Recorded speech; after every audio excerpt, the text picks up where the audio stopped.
Hai teman-teman, kami dari STIMI Karisma Makassar, jurusan Teknik Informatika Angkatan 2019. Sekarang kami akan menjelaskan materi mengenai pohon merentang minimum menggunakan algoritma Kruskal.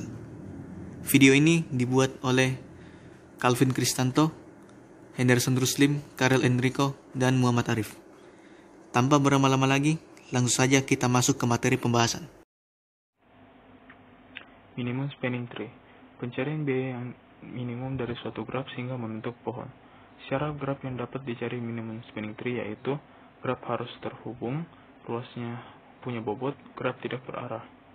Algoritma yang dipakai untuk menentukan spanning tree adalah algoritma Kruskal, algoritma Solin, dan algoritma Prim.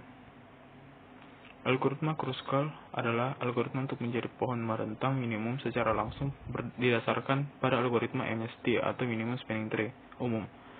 Pada algoritma Kruskal, sisi-sisi dalam graf tersebut terlebih dahulu berdasarkan bobotnya dari kecil ke terbesar. Sisi yang dimasukkan ke dalam himpunan T adalah sisi graf G, sedemikian sehingga T adalah pohon.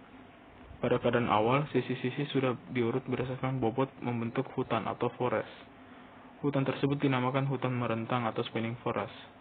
Sisi dari graf G ditambahkan ke T jika tidak membentuk sirkuit di T. Perbedaan prinsip antara algoritma Prim dan Kruskal adalah jika pada algoritma Prim sisi yang dimasukkan ke dalam T harus bersisian dengan sebuah simpul di T, maka pada algoritma Kruskal sisi yang dipilih tidak perlu bersisian dengan simpul di T, asalkan penambahan sisi tersebut tidak membentuk sirkuit. Berikut adalah contoh dari pseudocode algoritma Kruskal. Langkah-langkah dalam algoritma Kruskal adalah sebagai berikut. Yang pertama, lakukan pengurutan terhadap sisi di graf mulai dari sisi dengan bobot terkecil sampai terbesar. Kedua, pilih sisi mempunyai bobot minimum yang tidak membentuk sirkuit di pohon. Tambahkan sisi tersebut ke dalam pohon. Ketiga, ulangi langkah kedua sampai pohon merentang minimum terbentuk, yaitu ketika sisi di dalam pohon merentang minimum berjumlah n-1 atau n adalah jumlah simpul graf.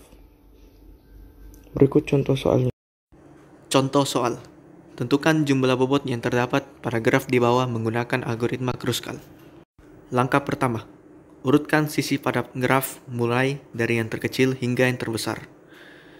Sisi DF bernilai 5, sisi AB bernilai 6, sisi EG bernilai 6, sisi CE bernilai 7, sisi AD bernilai 7, sisi BC bernilai 8, sisi BE bernilai 8, sisi FG bernilai 8, sisi FE bernilai 9, sisi DB bernilai 9, dan sisi DE bernilai 15. Langkah kedua, cari pohon merentang minimumnya dari sisi yang mempunyai bobot terkecil hingga yang terbesar. Pertama, sisi DF yang bernilai 5, lalu yang kedua, sisi AB yang bernilai 6, ketiga, sisi EG yang bernilai 6, keempat, sisi AD yang bernilai 7. Lalu yang kelima, sisi CE yang bernilai 7, dan yang terakhir, sisi FG yang bernilai 8. Untuk sisi BE, BC, FE, DB, dan DE tidak dapat dilalui karena akan menghasilkan looping atau sirkuit.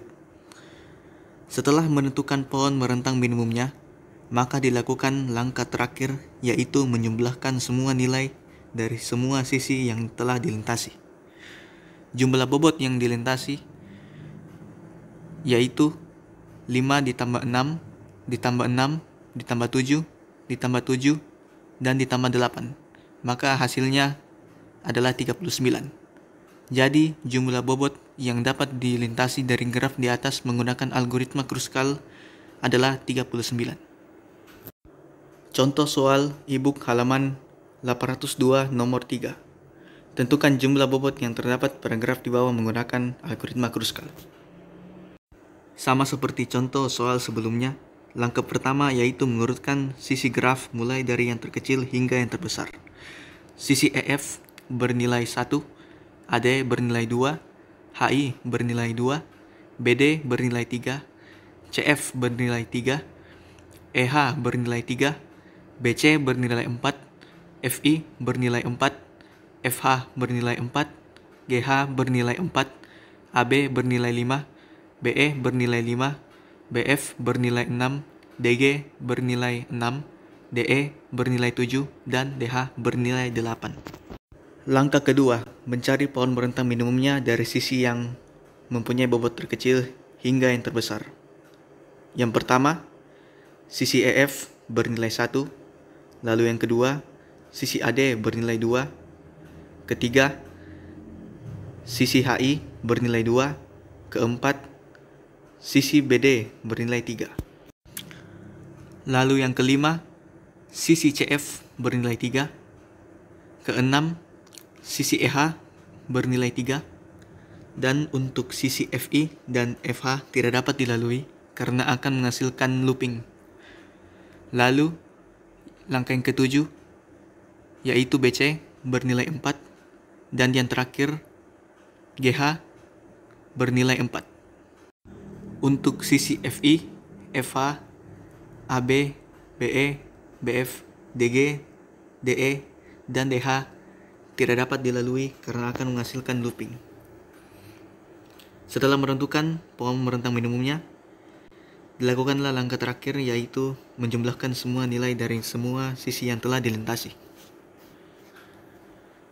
Jumlah bobot yang dilintasi yaitu 1 ditambah 2 ditambah 2 ditambah 3 ditambah 3 ditambah 3 ditambah 4 ditambah 4, maka hasilnya 22. Jadi jumlah bobot yang dapat dilintasi dari graf di atas menggunakan algoritma Kruskal adalah 22. Demikian presentasi dari kelompok kami mengenai algoritma Kruskal.